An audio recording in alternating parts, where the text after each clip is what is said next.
Pagkilala sa mga huwad na propeta, pagkita sa kanilang mga bunga. Bawat puno na hindi namumunga na mabuting bunga ay pinuputol at itinatapon sa apoy. Kung gayon, makikilala ninyo sila sa kanilang mga bunga. Mababasa po ito sa Matthew chapter 7 verse 19 hanggang 20. O Panginoon naming banal na nasa langit, kami po ay nagpapasalamat sa magandang tulog na binigay nyo sa amin kagabi. At salamat Panginoon sa magandang araw po na ito. Naway Panginoon, basbasan niyo po yung bawat isa ng lakas na magawa nila lahat ng kailangan nilang gawin. At naway po ginagawa nila ito ng buong pagmamahal para sa inyo. At Panginoon, biyayaan niyo po yung bawat isa. Proteksyonan niyo po sila sa mga masasamang bagay, sakit o anumang sakuna. At Panginoon, tulungan niyo po kami ngayong oras na maintindihan po ang inyong turo sa pamamagitan po ng devotion na ito. At Panginoon, kayo po ang mapansin, hindi po ako na nagsasalita o yung nagsulat po mismo nitong devotion po na ito.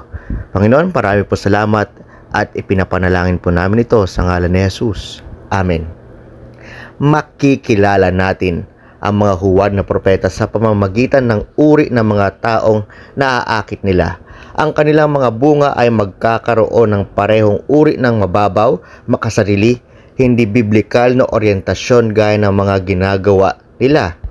Tungkol sa ganitong uri ng pagkahumaling sinabi ni Pedro, marami ang susunod sa kanilang kahalayan at dahil sa kanila ang daan ng katotohanan ay sisirain.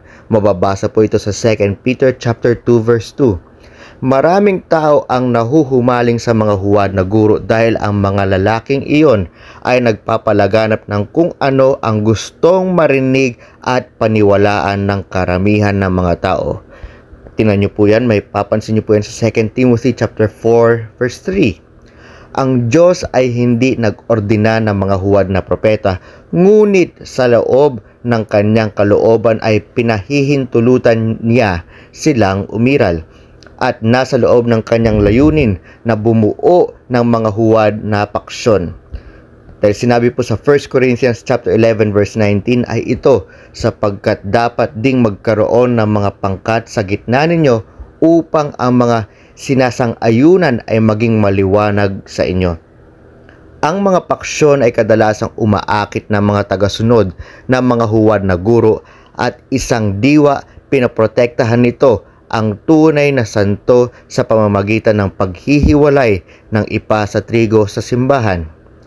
Sa huli, tinitiyak ng Panginoon na ang mga nagbalik loob ng mga huwad na propeta na hindi namumunga ng mabuting bunga ay mapuputol at ihahagis sa apoy ng paghatol.